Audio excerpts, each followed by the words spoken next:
காங்கிரஸினுடைய எதிர்காலம் எப்படி இருக்குன்னு நினைக்கிறீங்க? காங்கிரஸோட எதிர்காலம் வந்து இந்த எலெக்ஷனில் பிஜேபி வந்து தமிழக வெற்றி தலைவரோட விஜயோட கூட்டணி வச்சுருந்தாங்கன்னா அடுத்து வர ஆண்டுகளில் தங்கம், வெள்ளி இதிலெல்லாம் முதலீடு செய்கிறது நல்லதா, பாதுகாப்பானதா? தமிழ் சினிமாவில் நிறைய பேர் அடுத்த இடத்தை போகணுன்ட்டு தவிச்சுக்கிட்டு இருக்காங்க. அவங்கள யாரெல்லாம் வந்து அதிகம் அடுத்த உயரத்துக்கு போகிறதுக்கு வாய்ப்பு இருக்குது? கண்டிப்பாக வந்து திரு சூர்யா அவர்களுக்கு super star, triple super star ஆகிடுவாரா? ஆமாம், கண்டிப்பாக அதில் எந்த ஒரு இதுவும் இல்லை.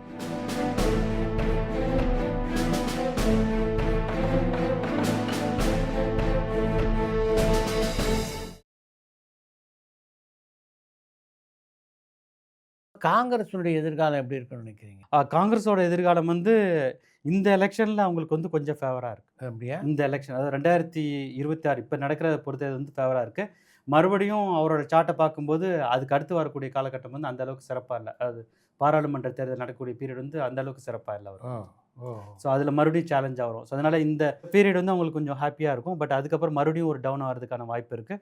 அடுத்த பாராளுமன்ற தேர்தலும் பிஜேபி வருவதற்கான வாய்ப்பு தான் அதிகமாக இருக்குது. மோடியை பொறுத்த வரைக்கும் ஒரு காலகட்டத்தில் அவர் பதவி இறங்கி அந்த பார்ட்டிலேருந்தே வேறு ஒருத்தரை தேர்ந்தெடுக்கிறதுக்கான வாய்ப்பு இருக்குன்னு சொன்னீங்க. ஆமாம், அது எப்போ நிகழும் அப்படின்னு நினைக்கிறீங்க? இப்போ உதயநிதி ஸ்டாலின் அவர்களுக்கு சொன்னேன் இல்லையா, இந்த பீரியடில் ஜனவரிலேருந்து ஏப்ரலுக்குள்ள அதே பீரியடில் அவருக்கு வந்து ரிவர்சல் நடக்கும். வந்து அப்படியா? ஆமாம். புதிய சொல்லபடி பார்த்தா 27 துவக்கத்தில் தமிழ்நாட்டிலும் மிகப்பெரிய மாற்றம், இந்திய அளவிலும் அரசியல் ரீதியாக மிகப்பெரிய மாற்றம் வரும்ன்றீங்களா? ஆமாம், கண்டிப்பாக வருவதற்கான வாய்ப்பு நிறைய இருக்குது. அந்த இடத்துக்கு யார் வர வாய்ப்பு இருக்குது? யோகி ஆதித்யநாத் வர்றதுக்கு வாய்ப்பு இருக்குது. அப்படியா? அவருக்கு அவருடைய ஜாதகத்தை பார்த்துருக்கீங்களா? அவரோட ஜாதகத்தை பார்த்துருக்காங்க. எப்படி இருக்குது அவர் ஜாதகம்? நல்ல ராஜயோகமான ஜாதகம். ஸோ அவர் வருவதற்கான வாய்ப்பு அதிகமாக இருக்குது. ஆக பிஜேபி தான் வந்து இந்தியாவை ஆளக்கூடிய கட்சியாக இருக்கும் அப்படின்றீங்க? அடுத்த எலெக்ஷன் ஜெயிச்சிட்டா இன்னொரு 5 வருஷம் ஆச்சுல, கிட்டத்தட்ட பார்த்தீங்கன்னா 20 வருஷம் வந்துடும். கண்டிப்பாக வந்துடும். இந்த எலெக்ஷனை பொறுத்த வரைக்கும் கேரளாவில் வந்து பிஜேபி வரத்துக்கு வாய்ப்பு இருக்குது அப்படின்ற மாதிரி ஒரு அரசியல் விமர்சகர் சொல்லிட்டு இருக்காங்க. அதே மாதிரி வங்கத்திலையும் பார்த்தீங்கன்னா வந்து மேற்கு வங்கத்திலையும் நல்ல கணிசமான சீட்டுகளை பெறுவதற்கான வாய்ப்பு இருக்குது அப்படின்னு ஒரு அபிப்பிராயம். அது அங்கே இருக்கிற பொலிட்டிக்கல் லீடர்ஸோட சார்ட்டை வச்சு பார்க்கும்போது அதனுடைய இன்டென்சிட்டி வந்து இருக்கும் வந்து. ஸோ அதனால் அந்த இதில் வந்து எந்த ஒரு மாற்றமும் இல்லை. ஓட் பேங்க் ஏறலாம். ஆனால் இந்த எலெக்ஷன் வந்து பொதுவாக வந்து அவங்க எதிர்பார்த்த அளவுக்கு ரிசல்ட்ஸ் வராது. பிஜேபி எதிர்பார்த்த அளவுக்கு ரிசல்ட்ஸ் வராது. பிஜேபி வந்து தமிழக வெற்றி தலைவரோட விஜயோட கூட்டணி வச்சுருந்தாங்கன்னா அவங்களோட எதிர்காலம் ரொம்ப பிரகாசமாக இருக்குன்னு சொல்லிக்கலாம். ஏன்னா பிஜேபி வந்து குறைஞ்சது வந்து ஒரு 25 சீட்லேயாவது தமிழ்நாட்டிலே வந்திருக்கலாம். ஏடிஎம்கே, பிஜேபி, டிவிகே 3 பேர் சேர்ந்துருந்தாங்கன்னா பிஜேபி தனியாக நின்னே வந்து 20-25 சீட்டு கூட தனியாக வந்திருக்கலாம். உண்மை, கண்டிப்பாக வந்திருக்கலாம். வந்து ரொம்ப ஈஸியாக வந்திருக்கலாம். ஏன்னா அதுக்கு திரு மோடி அவர்களுடைய ஜாதகமும் இடம் கொடுக்கல. ஏன்னா அவருக்கு டைம் சரியில்லைனால தான் அவங்க எதிர்பார்த்தது வந்து நடக்காமல் போயிடுச்சு. இந்த கூட்டணி நடக்காதது காரணமே அவரோட ஜாதகமும் ஒரு ரீசனாக தான் இருக்கும். ஏன்னா அவர் இன்கேஸ் இவங்க சேர்ந்துட்டாங்கன்னா ஷூர் ஷாட் வந்து இவங்க வின் பண்ணிடுவாங்க. ஏடிஎம்கே, டிவிகே, பிஜேபி சேர்ந்தாங்கன்னா அவங்க தான் வின் பண்ண போகிறாங்க. அதுவும் ஃபுல் மெஜாரிட்டியாக இருக்கும். 234 சீட்டில் வந்து கிட்டத்தட்ட 200 சீட்டு இவங்க வந்தால் கூட ஆச்சரியப்படுறதுல அந்த அளவுக்கு மெஜாரிட்டியில் அவங்க வந்து வின் பண்ணுறதுக்கான சான்ஸ் இருக்குது. ஆனால் அது நடக்காமல் போனதுக்கு காரணமும் அதுவும் அவங்களோட ஜாதகமாக தான் இருக்கும். இப்போ அடுத்த பொது தேர்தலையும் பிஜேபி தான் ஜெயிப்பார் அப்படின்றீங்க. காங்கிரஸ் ஆல்ரெடி வீக்காக இருக்குது அப்படின்றீங்க. அப்போ காங்கிரஸினுடைய எதிர்காலம் மொத்த இந்தியாவிலையும் எப்படி இருக்கும்? இப்போ இதுக்கப்புறம் வந்து எனக்கு பொறுத்த வரைக்கும் ஒரு தலைமை மாறலாம். காங்கிரஸ்லேயும் தலைமை மாறலாம். இப்போ ராகுல் காந்திலேருந்து வேறொருத்தவங்களுக்கு மாறுவதற்கான வாய்ப்பும் இருக்குது. வந்து அது மாறும்போது அதுக்கு ராகுல் காந்தி தலைவர்னு சொல்ல முடியாது. கட்சிக்கு வந்து மல்லிகார்ஜுன கார்கே தானே தலைவர். பட் இருந்தாலும் அவங்க வந்து கேண்டிடேட்டாக நிறுத்துறது வந்து இவர் தான் நிறுத்துறாங்க. வந்து ஸோ அதையும் பார்க்கணும்ல, யாருக்கு நாடாளும் இயக்கம் இருக்குன்றதை பார்க்கணும்ல.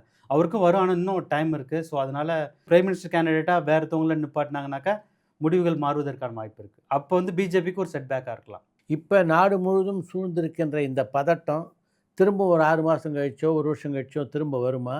இல்லை இனி வந்து உலகம் வந்து கொஞ்சம் அமைதியாக இயங்கிறதுக்கு வாய்ப்பு இருக்கா? எல்லா வருஷம் வந்து கடல் அலை மாதிரி தான் வந்துடும்.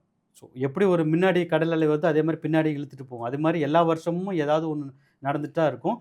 ஆனால் இந்த அளவுக்கு வந்த அளவுக்கு இன்டென்சிட்டி வந்து அடுத்த வருஷத்துக்கு இல்லாமல் இருக்கும். அவ்வளோதான் வந்து சொல்ல முடியும். ஏன்னா எல்லா வருஷமே வந்து கிரக பயிற்சிகள் இருக்குது. குரு வக்ரம் இருக்குது, சனி வக்ரம் இருக்குது, ராகு கேது பயிற்சிகள் இருக்குது. ஒரு கிரகங்கள் வந்து ஒன்றுக்குள்ளே மோதும்போது சில பிரச்சனைகள் வரும்.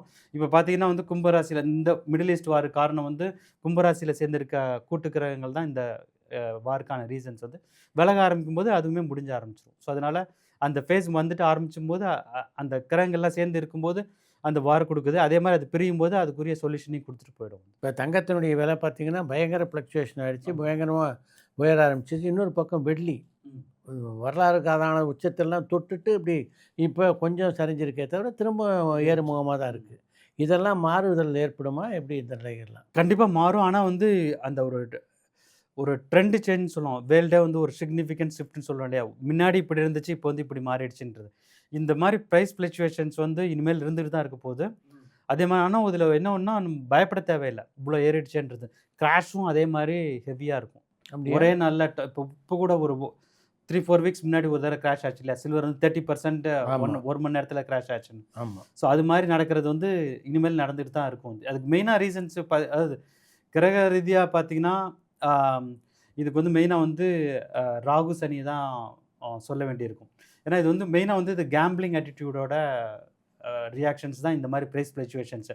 அது ஒரு $1000 காசை வச்சுட்டு லிவரேஜ்டு ட்ரேடிங் சொல்லுவோம். $1000 காசை வச்சுட்டு $100,000 கோல்டை வாங்குறாங்க. ஸோ வந்து அந்த $100,000 அவங்க வாங்கின கோல்டு வந்து $1000 குறைஞ்சதுன்னா இவங்களோட போர்ட்ஃபோலியோ 0 ஆகிடும். ஸோ அந்த புரோக்கர் வந்து அவங்களோட பொசிஷனை ஃபுல்லாகவே விற்றுருவாங்க. அதே இது வந்து அந்த $100,000 வாங்கின கோல்டு வந்து ஒரு $5,000 அது ஒரு 5000 ஏறிச்சுன்னா $1000ன்றது ஒரு 1 ஹவரில் 2 மணி நேரத்திலே $5000 ஆகிடும். ஸோ இவங்களுக்கு கெயின் பார்த்தீங்கன்னா 500% ஆகிடும். இது வந்து கேம்பிளிங் ஆட்டிடியூடை வந்து கொடுக்குது.